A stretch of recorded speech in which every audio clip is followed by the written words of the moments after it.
Assalamualaikum warahmatullahi wabarakatuh. Melaporkan secara langsung dari Kampus 1 UIN Maulana Malik Ibrahim Malang. Dan inilah berita hari ini. UIN Maulana Malik Ibrahim Malang kembali menegaskan komitmennya dalam menjaga mutu guru profesional Indonesia melalui pelaksanaan uji pengetahuan uji kompetensi mahasiswa pendidikan profesi guru atau UPUK MPPG. Kampus ini tidak hanya menguji kemampuan akademik peserta, tetapi juga kesiapan mereka menjadi pendidik sesungguhnya. Pada hari Minggu 22 Februari 2026. Ketentuan kelulusan disampaikan langsung oleh Ketua Tempat Uji Kompetensi UK MPPG UIN Malang, yaitu Profesor Dr. Haji Muhammad Walid MA. Ia menegaskan kelulusan peserta ditentukan berdasarkan capaian nilai batas minimal nasional atau passing grade yang telah ditetapkan oleh Panitia Pusat UK MPPG. Menurutnya, ujian ini dirancang untuk mengukur penguasaan pedagogik, profesional, serta kemampuan menganalisis persoalan pembelajaran di kelas. Jadi bukan hanya sekedar mengingat teori saja. Profesor Walid menegaskan seorang guru tidak cukup hanya memahami materi pelajaran, guru harus mampu membuat peserta didik benar-benar paham. Karena itu, UKM PBG menjadi tahap penting sebelum mahasiswa memperoleh pengakuan sebagai guru profesional.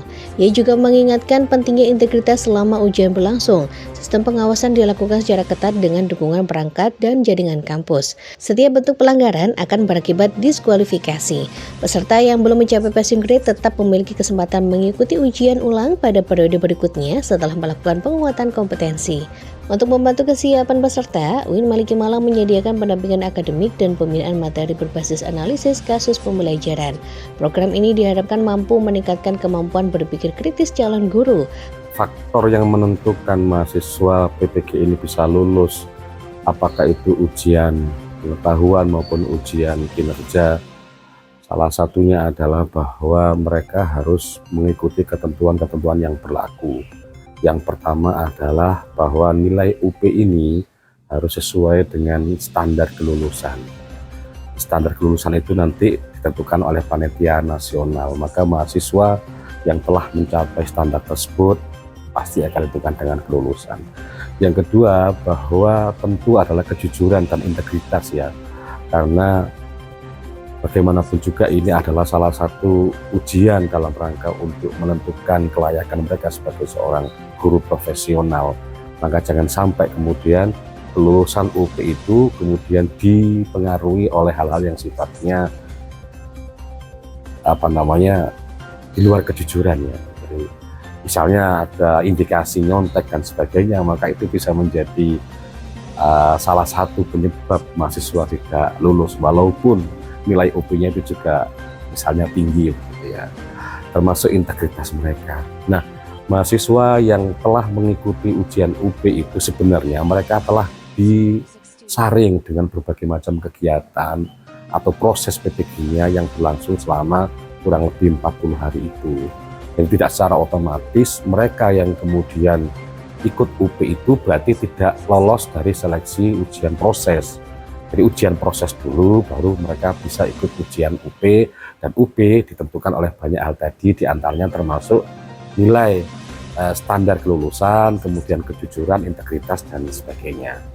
Untuk soal-soal yang diberikan pada saat UP ini memang meliputi 4 bagian penting ya. Yang pertama, kompetensi pedagogis, kompetensi profesional, kompetensi sosial, dan juga kepribadian, ditambah dengan bagaimana kemampuan seorang mahasiswa itu untuk menyelesaikan kasus-kasus pembelajaran di kelas dalam bentuk soal studi kasus. Kalau mereka bisa dan mampu menyelesaikan jenis-jenis ujian tersebut, insya Allah lah mereka pasti akan lulus, karena kita juga meyakini betul bahwa proses yang telah mereka lalui itu telah betul-betul menjadikan mereka untuk memenuhi syarat mengikuti ujian UP dan kemudian bisa lolos dari ujian UP tersebut. Untuk ujian kinerja ini juga nilainya sama dengan ujian UP, artinya sertifikasi pendidik itu diberikan tidak kemudian kalau lulus salah satunya, harus lulus dua-duanya. Mahasiswa PPG dianggap lulus uji sertifikasi itu kalau lulus UP dan juga uji UKI. Lulus UKI tapi tidak lulus UP tidak bisa. Lulus UP saja tapi tidak lulus UKI nggak bisa. Artinya nggak bisa disebut sebagai seorang mahasiswa atau calon guru yang layak menyandang profesionalisme. Jadi dua-duanya harus lulus ya. Nah, untuk uji kinerja itu adalah berbasis portofolio ya. Jadi selama ini mereka kita anggap telah menjadi guru yang baik, maka itu harus dibuktikan dan dinilai oleh para asesor atau para dosen yang kita tugaskan. Mulai dari bagaimana kemampuan dia untuk membuat rancangan pembelajaran, membuat desain pembelajaran, kemudian mengumpulkan prestasi-prestasinya, bagaimana dia dalam kegiatan sehari-hari itu mampu mengembangkan kompetensinya dia, dan juga harapan-harapan bagaimana prestasi-prestasi tersebut bisa kemudian menjadi teladan bagi siswa nanti ketika dia diajar. Sehingga kedua-duanya ini, lulus kinerja dan juga lulus UP, akan menjadikan mereka disebut sebagai atau menyandang gelar guru profesional, sehingga disebut sebagai lulus sertifikat pendidik. Melalui pelaksanaan UPUKM PPG, UIN Maulana Malik Ibrahim Malang ingin memastikan bahwa lulusan pendidikan profesi guru bukan hanya lulus ujian, tetapi siap untuk di ruang kelas dengan kompetensi dan kejujuran. Saya Imi Zara dan tim Humas melaporkan dari UIN Malang. Wassalamualaikum warahmatullahi wabarakatuh.